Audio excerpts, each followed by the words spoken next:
Welcome to Making Space for the Childless and the Child-Free, and thank you so much for coming. I'm Ali and I'll be your host for today. I own the publication Life Without Children, and it's a home for readers and writers of Life Without Children, whether by choice or by circumstances.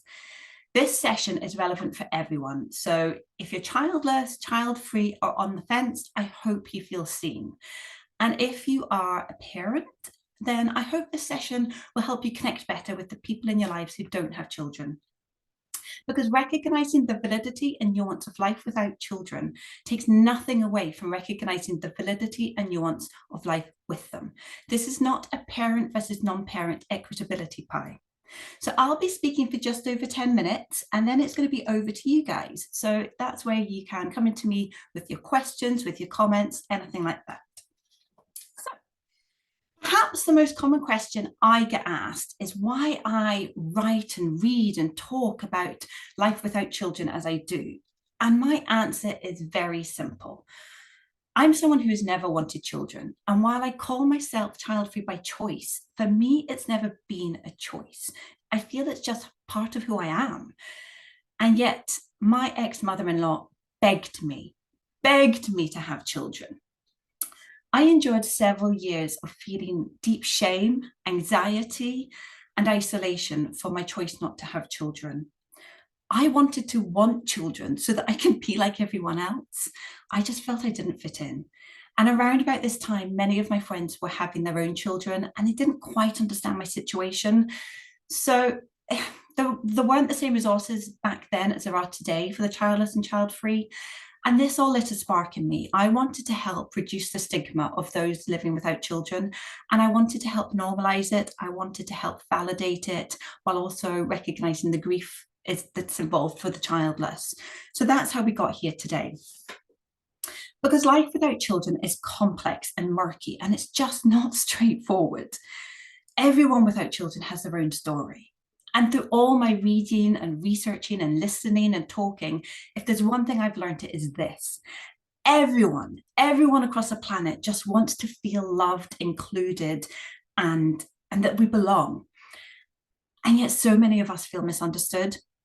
I understand how challenging it is to be a parent, especially those early days.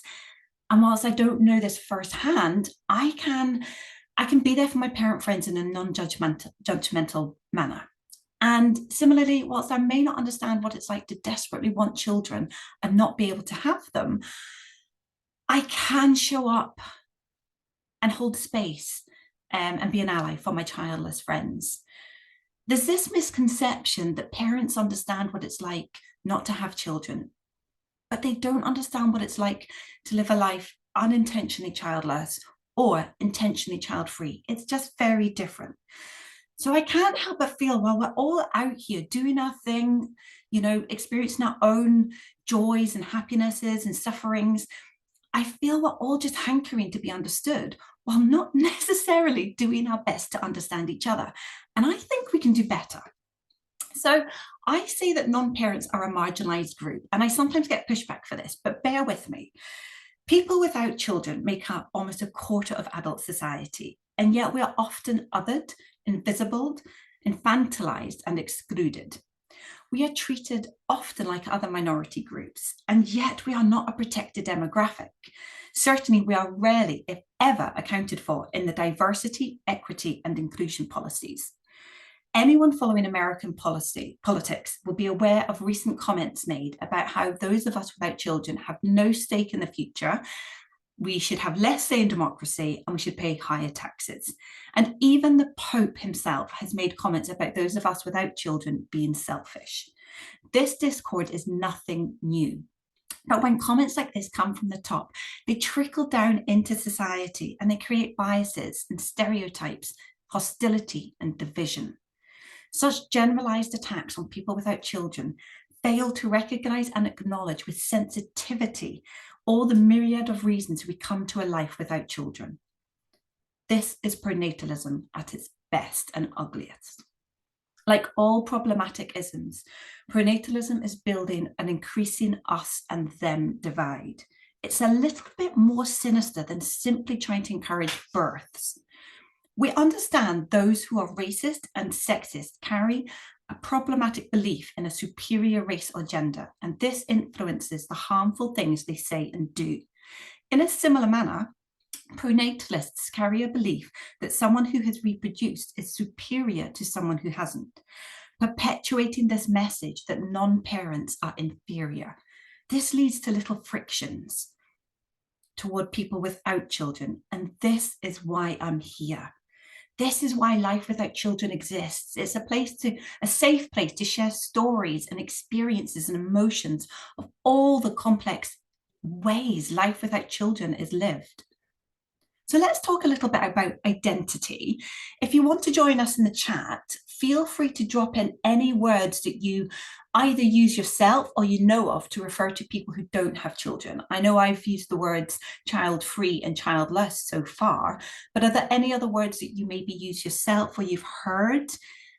Feel free to drop them into the chat if you want to join in. Certainly, there's childless, not by choice, childless by choice, childless by infliction. There's a whole host of other words that are used to describe non-parents, sometimes non-parents. If I'm speaking about one particular group of people, of non-parents, I often will use either childless or child-free. If I'm speaking about everyone, whether that's by choice or not by choice, then I tend to just say non-parents to be as inclusive as possible. As we can see, as we know, the different ways of a child-free, child-free, childless life is very, very complex. And whilst I am not the gatekeeper on semantics and language, I do think language is important. I feel sometimes the media uses the terms child-free and childless interchangeably, and it doesn't always work. It kind of collapses our experiences of how we got to our life without children. And sometimes referring to someone who is childless as child-free has toxic positivity vibes to it, and referring to someone who is child-free as childless can feel reductive. So language can really, really matter here. It can really help us feel validated and seen. So why do we need to talk about not having children? It seems this is the year we have reclaimed the childless cat lady. Thank you, JD Vance.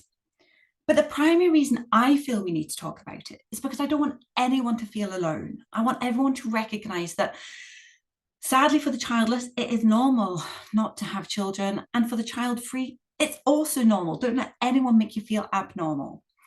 So until not having children is accepted and integrated into the threads of society, I will continue to talk about it and write about it. In fact, for me, talking and writing about not having children has been an instrumental part of my own healing journey, because for a long time I was hurt, I was angry, and I felt very isolated. I endured many years of being told gaslighting comments such as, "You'll change your mind," or "You'll regret that." You know, the kind of comments that no one would ever say to a pregnancy announcement, or no one would ever say you'd change your mind if someone says they want children. This assumption that everyone wants children and everyone can have them is perhaps at the root of all misinformation. In a great piece by my friend and fellow medium writer, Charlie Brown, Charlie explores what the world would look like if not having children was the cultural norm. Having children is the default setting for adulting. And when we stray from this for any reason, we have our purpose, happiness, fulfillment, and love questioned. Heck, we have our sanity questioned with comments such as "crazy cat lady." I've had several people tell me that they feel sad for me that I don't want and don't have children. But I feel this is so patronizing and condescending. These types of comments position having children as the only way to experience fulfillment and meaning in your life. And it just lacks that imagination of all the different ways life can be meaningful.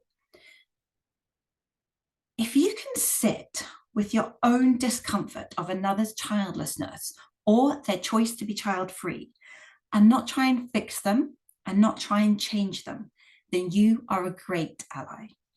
because we all find meaning in different ways. And often those who are child-free have found their meaning. Yeah, okay, the childless might have a trickier journey to get there, but they will get there. And there is hope and optimism for everyone to live a meaningful life, even if it means that they're living life without children, not by choice. And it's so important that society recognizes all the different ways and paths to a life without children, because we're so different. Each of us has our own story. So ideally, if someone finds out that I am child free, I would love for them to say, good on you for knowing your own mind. Don't come at me with pity or catastrophizing my life. But similarly, if someone finds out that someone is childless, a little bit of empathy goes a long way. Recognize the hardship, recognize the grief, but don't pity them, and don't come out with toxic positivity comments. Hold space. So let's bring about change in relation to starting with children today. How can we do better for children? Can you remember when you were a child yourself, how you were spoken to about children? So often it was a when you have children, not a if. It was when. This type of wording assumes that we all want children and that we can all have children. Imagine we changed our language and the way we spoke to children, the children of today, and we said, if you want children and you can have them. This slight language change would help reduce the shame, the anxiety, and the hardship that they may experience in later life. It gives them permission and it educates them that childlessness is a thing and that there are no guarantees. Also gives them agency and choice. I believe we have a lot to learn from the LGBTQIA plus community. By banding together between parents, the childless and the child-free, we can do better to be inclusive of all the different ways that we are human. We can do better and we must do better. Ultimately, what I always say is this: if someone wants children and they will be a good parent, I hope they have children. If someone doesn't want children, I really hope that this choice will be accepted and respected. And please, can we validate and recognize the grief of the childless? In Tony Subblebine's Be Part of a Better Internet story back in June, he said that Medium is here to promote better understanding, not misunderstanding or division. And this is what I want Life Without Children to do. I want to help raise awareness of all the different flavors of life without children, how we got here, the challenges, the hurts, the joys, the hardships, the beauty. Please, please know that you are not alone in your life without children. And there are so many people through all different walks of life who may have similar experiences to you. So thank you so much for coming to my little input here, making space for the childless and child-free. It's now over to you. We have about 15 minutes. If you have any questions whatsoever, drop them into the chat. It might simply be comments. Do drop them into the chat and I will go through them and hopefully be able to answer them as best as I can for you. So fire away. I'm just, Charlie, thank you for the shout out. No problem, Charlie. Len, nice to see you here. Thank you for joining. Yes, Michelle, I think it's Michelle. I don't see your full name. I think that permission is really, really important. It's very important. And I think we can do so much better with the next generation, with the new, yeah. Thank you, Ronka. Sorry, I'm just going through these just now. I think it's Eunice E. Evan. I don't know if I'm pronouncing that right, but all the flavors of life. Yeah, I like you like that. I feel talking about the flavors of life, it really shows how different we all are. Because we're all so different. Jennifer, so you've asked, how do you respond to people who don't want to accept your answer that you don't want children? Okay. You can never change them, okay? If they don't want to accept, if they think they know you better, it kind of depends. Is it a perfect stranger? In which case, you're not going to see them again. It might be triggering, but is it going to affect you? Do you need Do you need to set them right? If it's a family member or someone you're going to see regularly, that's very different.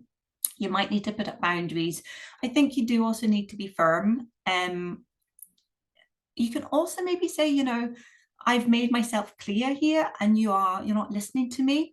You're not listening to my own. You're not respecting me, and it's also very hurtful when you're doubting me or telling me you know me better than I know myself. But ultimately, you don't need to prove yourself to anyone. I think what I want to stress here is I've had a long journey of talking and reading and processing, shall we say. I recognize I possibly had a couple of years of being very angry when I first started writing about being child free. I think I'm in a much better place in accepting myself, and I'm less defensive. So we're all different and we're all at different parts of this journey. It's infuriating when people think they know us better. I've had colleagues say, but surely you're going to regret that. It's tricky. Felicia, for me, the time went by, and before I knew it, it was over, the time clock to have a child.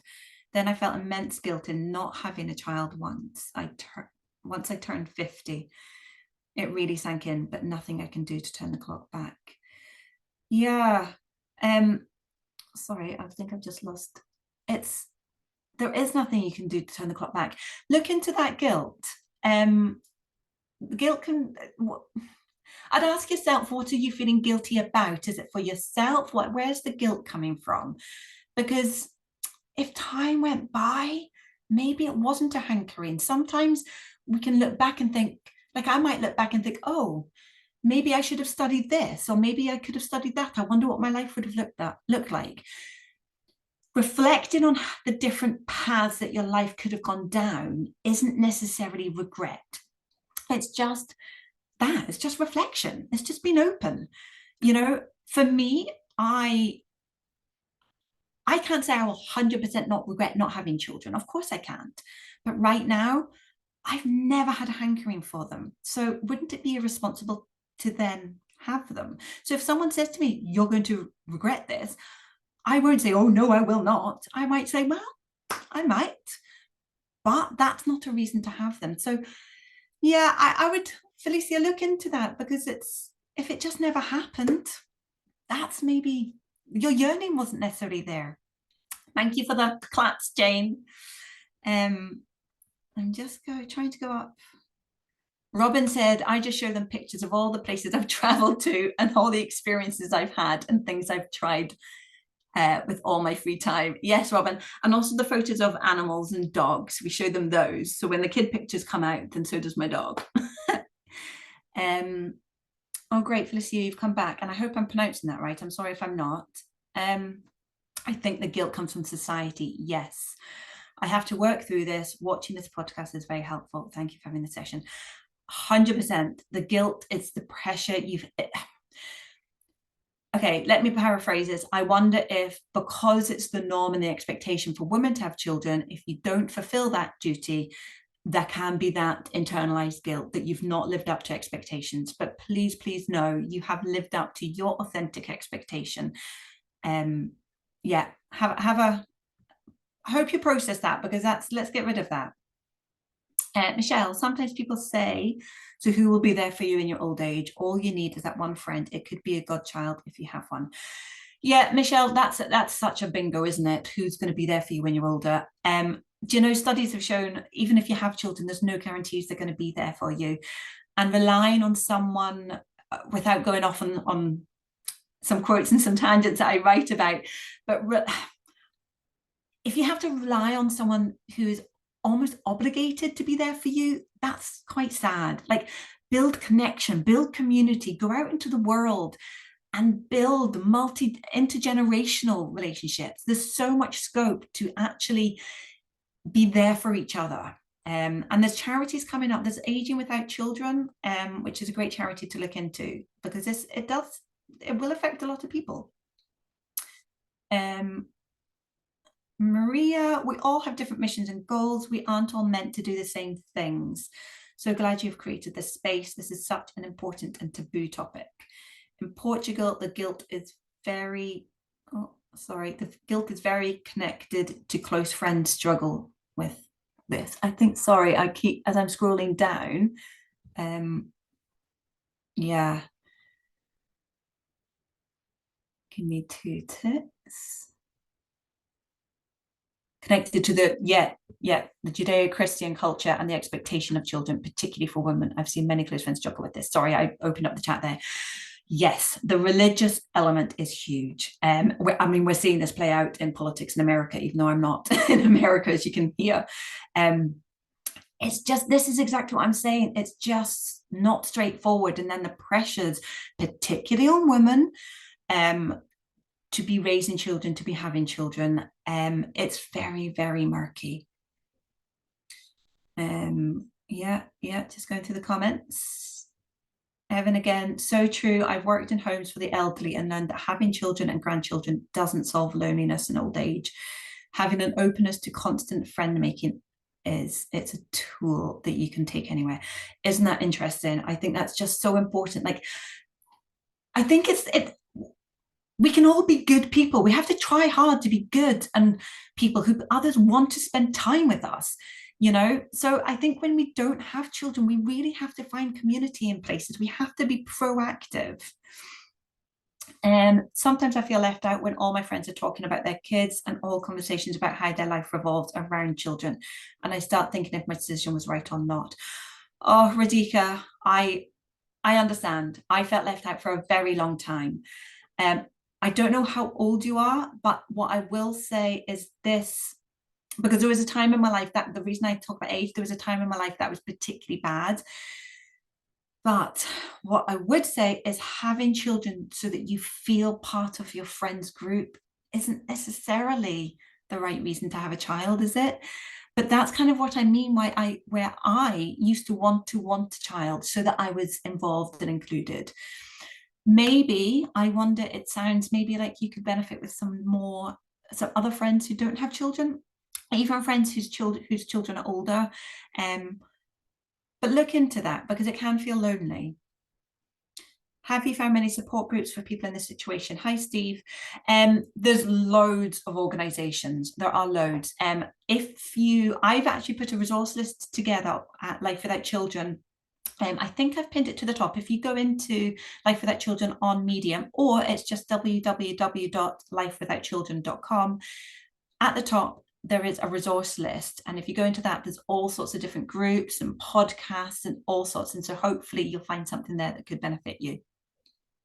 Margaret, I've written on Medium about being an older non-mum. Piece is called An Older Non-Mum's Reflection on Mother's Day, and makes the point that you can't always rely on children to take care of you, and the intense satisfaction of taking care of oneself. Yeah, that sounds like a great read, Margaret. I look forward to looking that up, actually.